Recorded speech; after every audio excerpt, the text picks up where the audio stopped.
Good morning. It's good to have Dr. Randy Turpin with us. Dr. Turpin is pastor of a Church of God congregation in Nashville, Tennessee. He's also been engaged in coaching and mentoring for several years. Good morning, Dr. Randy. Good morning, Dr. Dan. Why don't you tell us a little bit about yourself? Just tell us what you've been doing for the last few years and give us just a little, a kind of a professional resume. Well, first, thank you for the opportunity to be on here with you. I mean, I consider you a dear friend. We've co-labored together in a few things and have greatly respected your role in the development of leaders over the years. It's when I grow up, I want to be like you. Oh, you're so kind. Still waiting to grow up, Dan.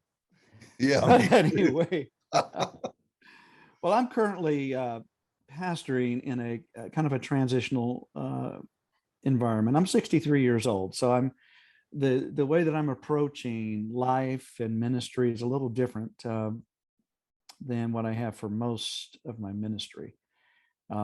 Started out just wanted to be a preacher, went to college, took on as many preaching engagements as I could. Thought I was going to be an evangelist, taking on the whole world and winning the whole world to Jesus. After a while, I came to see that my specific calling was in the area of pastoring, and even more specifically, pastoring in home missions, what we called home missions back in those days, areas of the United States. And those were areas where our denomination was not strongly established, and really found a lot of fulfillment going into places that other people might not want to go into. I'm not just trying to sound noble, but that was a sense of calling. But I'd say it was probably after I finished my Master of Divinity program, things really clicked inside of me to be geared toward helping to develop leaders. And the Lord put in me a heart just to help others develop as leaders. And it began first with people in my own congregation. I didn't just see them as individuals where I had to help them get through their problems. It's like the Holy Spirit gave me eyes to see what they were to become, and really greatly enjoyed entering into both formal and informal mentoring contracts with them. I was really very intentional about it. I'd meet with them to try to discern the areas that they needed to develop in and help to draft mentoring contracts. And so, like in a way similar to you, became very involved in the ministerial internship program first as a teacher and then as regional director for the MIP in Northern New England, and then in Minnesota and in other places. I've been very involved on that side of things, and was actually asked to develop a customized ministerial mentoring program apart from the denominational program for the Northern New England states, due to the unique complexities of that region, where not everything that our denomination supplied satisfied the great need that was there. So being very involved as a pastor at that level was just a great privilege and honor and opportunity to help on that level, and taking on a lot of ministerial training opportunities. I'm probably more of a leadership trainer than even as a coach, though I'm really trying to become a better coach, speaking at conferences and that kind of thing. And all of that eventually led to a role in higher education, where right there at the Pentecostal Theological Seminary, served as one of the leaders in what I would call probably one of the more significant peer mentoring initiatives that I've ever seen our denomination do. It was called the Pastoral Covenant Group Initiative. And there's still aspects of that are still in existence, serving approximately 1,000 pastors across the United States. And eventually became a college academic dean and eventually a president of a Christian college, and still doing some adjunct work, things like that. And wherever I find myself it's automatic with a heart toward wanting to develop leaders. And this coaching, a more formalized coaching approach, is something that I really began to think about getting involved in about 5 or 6 years ago, and have explored various avenues to accomplish that. I can't say that it's just been one organization or trainer or agency that has contributed to that in my life. It's been multiple things. So that probably brings us up to date, where I am right now. I am specifically trying to hone skills to be an effective executive coach. I consider myself a lifetime learner. So I don't know that I'll ever see myself as having graduated in this whole thing. But yeah, I don't know. You know me pretty well. Is there something else you want me to highlight? No, that's good. That's good. Yeah. So let's talk about executive coaching. One of the things that we're doing in this coaching and mentoring course right now is discussing various venues and various opportunities and the various vocational possibilities in this whole coaching area. This is relatively new, and it's a very hot industry right now, I guess is a way to say it. So let's just talk about it a little bit. When we're talking about executive coaching, what do we mean by that term, executive coaching? Well, it is somewhat distinct from just simple life coaching or career coaching or something like that. Although you could, in a sense, you could think of career coaching as a subcategory of executive coaching. Because this is a relatively new field, you're going to see just a myriad of definitions as to what any of these approaches to coaching are all about. But the way I understand executive coaching, these are individuals or teams of people that you're going to be coaching, that the impact of what you're doing with them isn't just affecting them. It affects an organization. It affects movements. In some cases, it affects nations if you're dealing with people of influence on a political level or governmental level. So executive coaching, it's people that's in charge of a lot of other people, working with other people. It can be a large organization, small organization. But some of the pressures and the needs that are there are unique. It goes beyond just personal leadership coaching, because an executive coach, they need to focus on their own personal development. That's a big part of it, but they must be focused on their professional development as well, which that most often involves them being mindful of organizational goals and objectives. They're not at liberty to totally shape their own world, unless they're the owner of a company or something like that. But most of the people that you're going to engage in executive coaching are not like the top level. It's not going to be a Bill Gates or somebody like that. It's at the top, very top of a corporation. It's the second, third, even fourth level tiered people that you're going to be engaging. So they're not at total liberty of shaping their entire world. So how do you do this? They are important. They're shaping a certain constituency within their organization, determining a certain limited amount of direction. But how do you incorporate their own personal development? You can't ever separate personal development from coaching, in my opinion. There's some minor, some subcategories of executive coaching where you might be able to, but how do you integrate their development as a person together with the other extreme of that what seems like a very impersonal aspect of it, of organizational goals and objectives? How do you work all of that together? So there's some unique challenges there that go beyond just life coaching. You mentioned something that I think a lot of people just are not aware of, particularly when you talked about how coaching affects nations. If you're coaching people of influence, in this current culture and age, no one does politics right now without a team of coaches guiding them. And I think that's the same could be said about industry. My understanding of this is that we've got an entire industry of coaching, of executive coaching, that focuses specifically towards, as you're talking about, organizational and industrial type businesses. But again, even in the politics, nobody runs for governor, nobody runs for Congress without somebody always coaching them in how to present themselves and how to articulate themselves, what their goals are. I mean, that's just a part of where we are today, isn't it?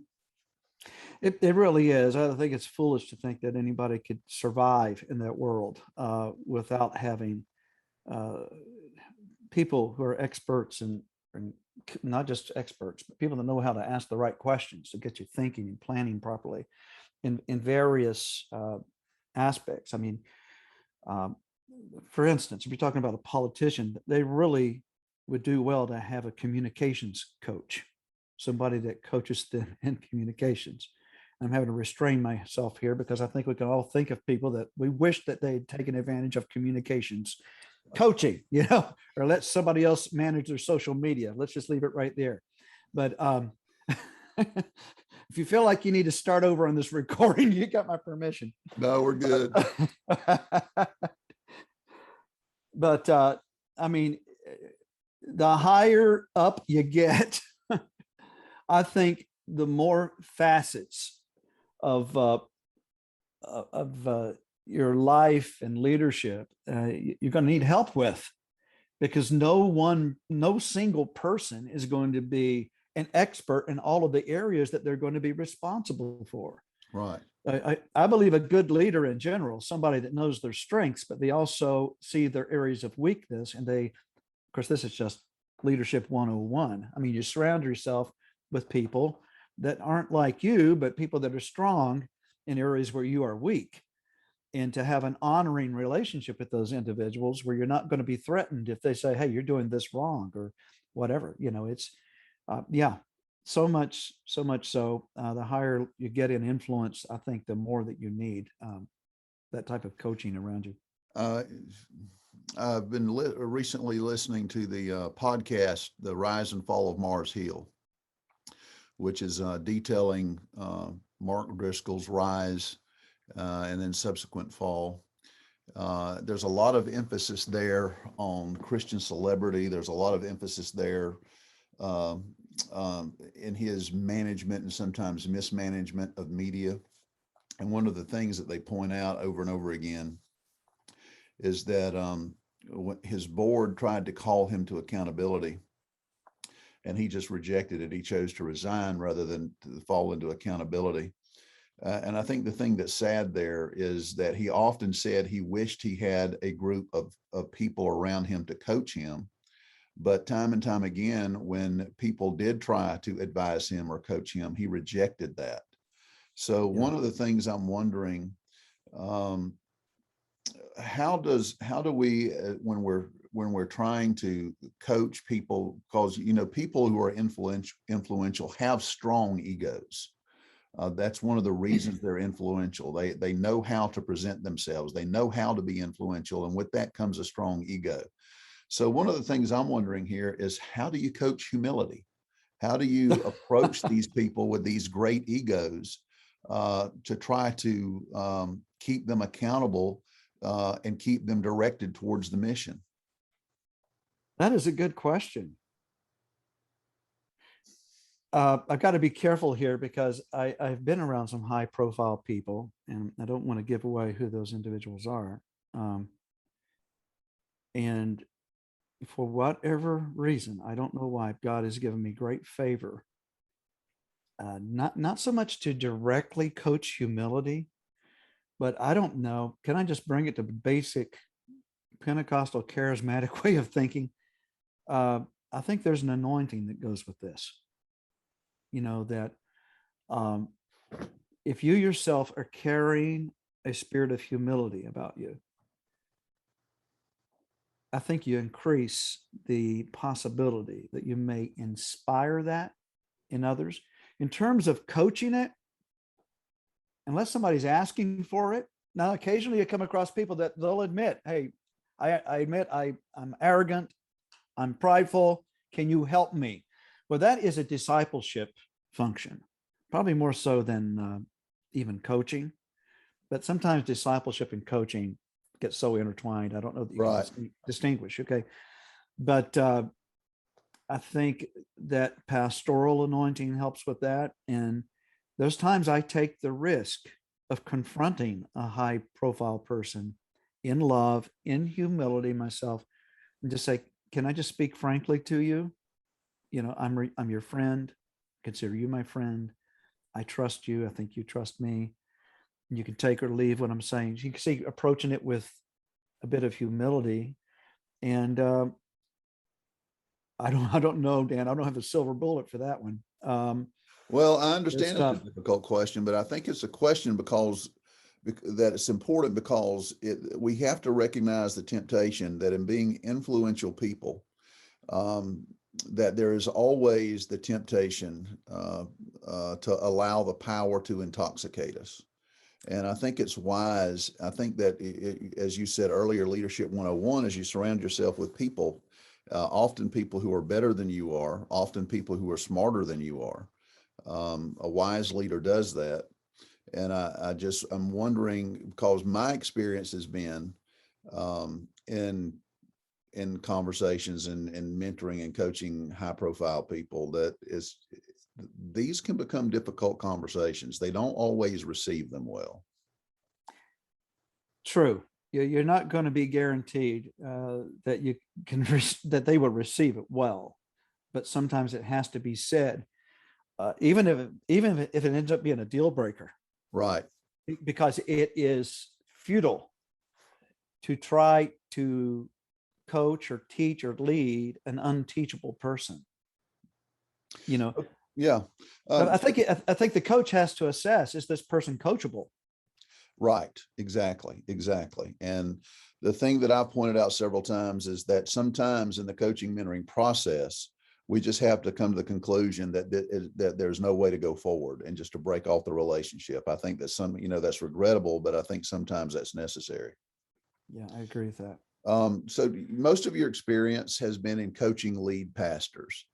And this whole course we've talked about various avenues of coaching, but I have focused on coaching as a ministry within the Christian church.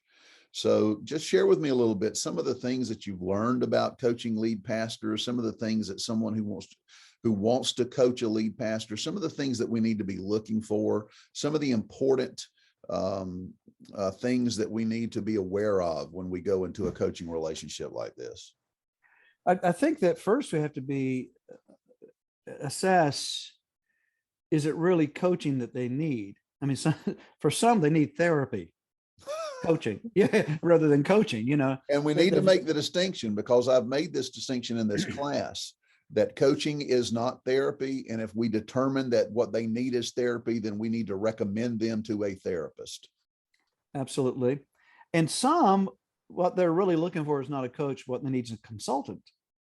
That's somebody that's going to come in and assess their organization, maybe their leadership style, and a consultant.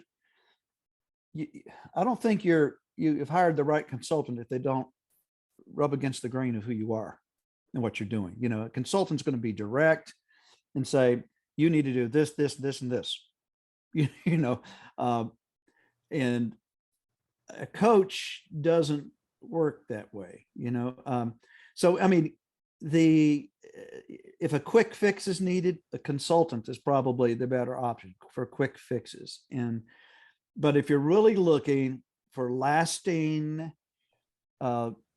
change to the core of who you are and the changing to the core of what your organization is, then that's more of a role where mentoring and coaching come in. And you'll hear me sometimes using that hyphenated expression, coaching hyphen mentoring, mentoring hyphen coaching, because personally, I take a more hybrid approach to all of this. Sometimes what I'm doing in a session with people is mentoring and not coaching. Other times it's coaching. I just have to be aware of which hat I've got on. Other times it's the hat of a trainer. Well, one of the things that in preparing for this class, one of the things that I found almost immediately is there's no agreement on the definitions of coaching and mentoring. And so I totally agree with you. In fact, I have presented it in this class throughout as coaching hyphen mentoring, mentoring hyphen coaching, because I do think they're interrelated and you really can't separate one from the other.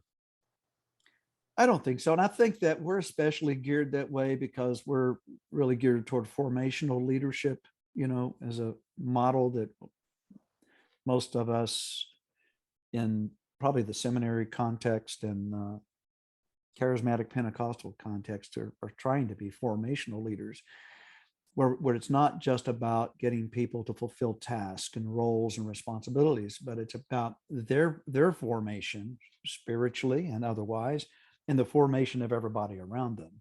So you can't do that unless you're integrating both the more personal aspects of that process that are often identified with mentoring, and the professional aspect of that, which is often associated with coaching. It's so intertwined. We're going to work and serve and minister out of who we are. So now they're not everybody approaches coaching like that. I was just looking at an article earlier put out by the Institute of Organization Development, where they're identifying 15 types of coaching. And I was looking at their description for business coaching, for instance. Really, it has absolutely nothing to do with a person's personal development. It has to do with organizational goals and helping a person fulfill that. So not everybody that's into executive coaching focuses on that. But those of us within the Christian context, I think that we almost have an obligation to take that on. So let's talk a little bit about coaching certification. One of the things that I know is that there is no accreditation agency out there right now, and that there are many venues where you can go to be certified as a coach. I know Regents University offers it. I know there are other venues that offer coaching certification. We're actually looking at developing a coaching certification here at PTS. What should someone who wants to be certified as a coach, what should they look for in a coaching certification program? And how would that benefit them? I think you first have to look at your target group, the people that you feel like you are called to coach, this particular niche that you're wanting to be focused on, whether it be among pastoral leaders or business executives or whatever. And what certification means something to people in that world. Okay. A lot of people, I can mention some high profile names here of people who are respected as leadership gurus, who've written many leadership books, leadership conferences. Well, because coaching is the hot thing to do right now, they've taken on trying to develop certification programs. Okay. And if I can mention some names right now, you know immediately who I'm talking about. And they've put these certification programs together, and people might at first be inspired and impressed with you saying, "Oh, I'm certified by so-and-so." Really? But then a lot of people that are being certified by some of these individuals, when they come out, they're not able to get clients or whatever. And so it's got me scratching my head. Okay, if that high profile organization is not able to really help on the outcome end of this, then what is necessary here? This is where I'm landing on some of this, is whatever type of person I want to be coaching, I need to get myself relationally connected with people that are already in that world, not just for the sake of handing them my business card, but out of a heart of truly caring for them. And then pursue certification within that realm. Like I'm being certified by, I'm still in process on some of this, by a small organization. It's a small organization, and they don't even have an open certification program. They recruit, handpick individuals that they want to be part of their network and team. And you can't go to their website and so this is, oh, here's where you get certification. They don't offer that. They handpick people to certify and train. And the reason that I built this relationship with them, because they're connected with the kind of people that I want to be connected with. But there are scores of organizations out there offering certification. Now, just as encouragement to you, I think it would be a great thing for PTS to develop a certification program, because the influence of PTS is so broad and respected, and people within our denomination and related denominations that respect PTS, I think would respect that. So I could point to, there is one organization here that is highly, broadly respected, the Christian Coach Institute, founded by Janice LaVore Fletcher. I don't know if you're familiar with her or not. A highly respected institute for certifying Christian coaches, and which includes executive coaching. They certify people in all different types of areas. That's Christian Coach Institute. But I was talking to one very experienced coach. Some of the people I know, okay? I'm not going to mention the name, but somebody that I've worked with quite a bit over the years, probably over the last 15 to 20 years. And he's coached a lot of people, a lot of pastors, a lot of leaders. And I was really surprised when I found out that he was not certified by any particular organization. But he had some of his degrees were in the area of leadership development, and he'd become highly respected simply because of his own performance as a leader and his own credibility. Like I started out this conversation saying, when I grow up, I want to be like Dan Tomberlin, Well, there's a lot of people in the church world that are thinking, and I can name this guy and say, when I grow up, I want to be like this guy, So I think that sometimes if your formal degree is in the area of leadership development, that might be, for some people, that might be all the certification they need.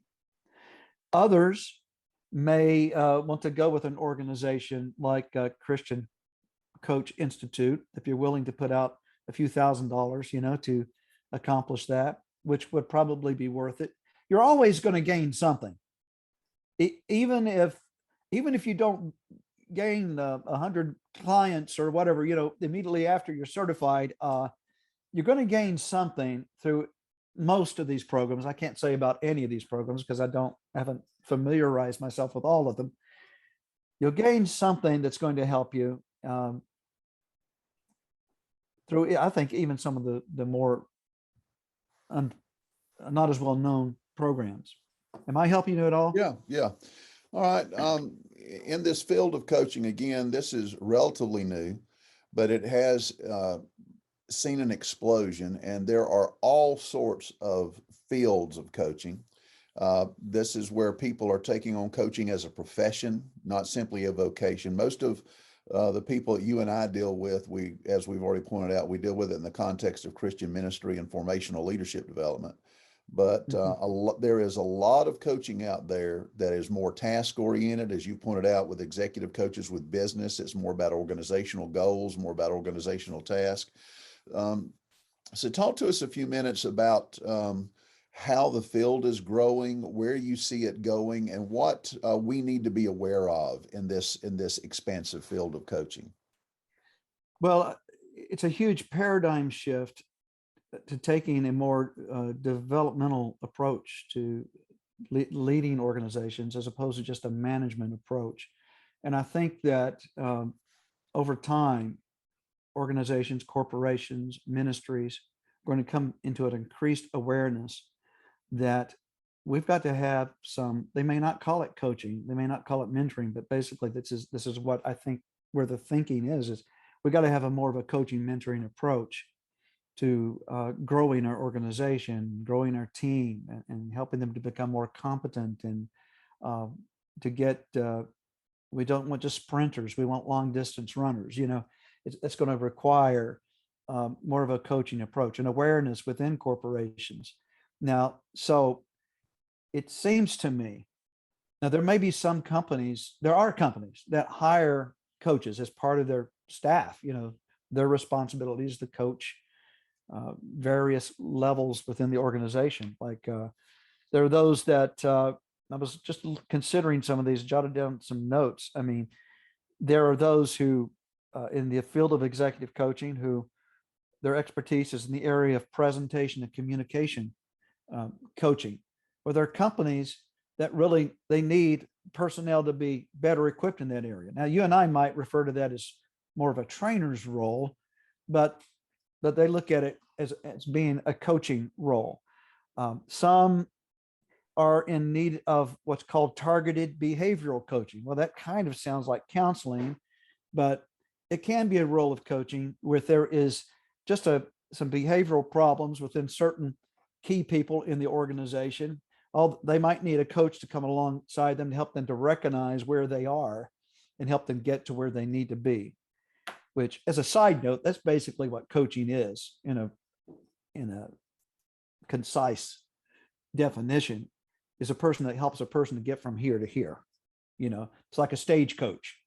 You get on the coach to travel from here to here and to get from where you are to where you want to be. So I think there's an increased, I could go through a list of various things here, but there's a increased awareness of the need. And I don't know, I haven't actually gone through websites to look at job postings to see, what kind of postings there might be for coaching, but I would imagine that there's going to be more and more of that happening, from companies. There is certainly an increased awareness of that in the ministry. But one of the challenges right now I'm finding is there's a lot of people hanging up the shingle right now to be a coach. So it is kind of a highly competitive field.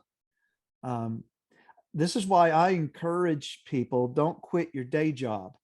In nearly everything that I see coaching is saying about the same thing, that when you're starting out, there have been people that have gone for high levels of certification. They thought that they could come right out of that and transition out of a previous role and just go full-time coaching, and they fall flat on their face. They might be a great leader, they might be highly respected, but it takes time to develop, clientele, a list of people they're going to pay you to coach them. It takes time. So my encouragement is don't quit your day job. Continue to be as proficient as you can be while you're in your current field, while learning the fields of those that you're preparing to coach. I think most of the people in this class are looking at this from the perspective of leadership development within the Christian context, within the local church. Yes. And that's where my passion is.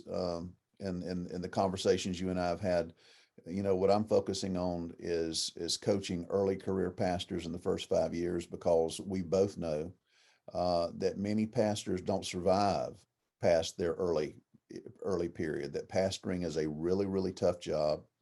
Yes. We're not emotionally prepared for the tension, for the strife that comes with pastoring. And we both know this, and we're both advocates of education, but earning a bachelor's degree and a master's degree does not prepare you for real life pastoring environment.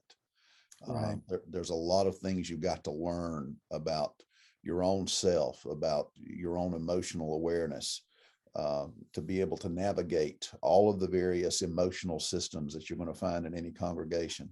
So what I'd like for you to do as we close this, if you're talking to my class here, we've got, I think 8 students in this class, again, all in the context of developing Christian leadership. We do have some cultural diversity here. We have an African-American, we have a Korean in the class, as well as Anglo-Americans. But so what I'm getting in that is that they, for example, I know that one of the students would be very interested in coaching in areas of social justice, social holiness things. So just in a nutshell, if there's just one or two things that you've learned through the years in this, maybe some things we need to be aware of, beware of, some cautions that you would like to give us, but what are two or three things you would just like to leave us with as we conclude this? Well, one of the main things is I think it's important not to be motivated by just trying to build your coaching ministry or your coaching business for some, but rather cultivate a heart of really caring about the development of others. That to me, that's fundamental. Whether that person or the organization takes me on as their coach or they become one of my clients or not, that has to really be secondary to me. First of all, having a care for them. There are a number of people that have talked with me about me becoming their coach, and I realize they're not really ready for this journey, but that does not dismiss me from truly caring about their development. The number one thing is cultivate the true care for the development of the people you're in contact with. If you really have an aspiration to take on coaching as a major part of your ministry, or for some actually as a vocation, then as I said earlier, you need to associate with people where the area of coaching that you're interested in is what they're interested in, what they're talking about. If you want to be among business executives, you need to be getting to know them and get to truly care about what's going on in their lives in that area. So the main thing I'd point to are more of those heart issues, that the heart and the truly caring, and not to come across as though you're hungry to build your business, or, I got to replace my previous income with a coaching income. People pick up on that and they'll see you as an opportunist. You don't want to come across as an opportunist that's just trying to build your ministry or to build your coaching business. It has to stay in a place of being truly interested in the other person. That's the main thing that I would say.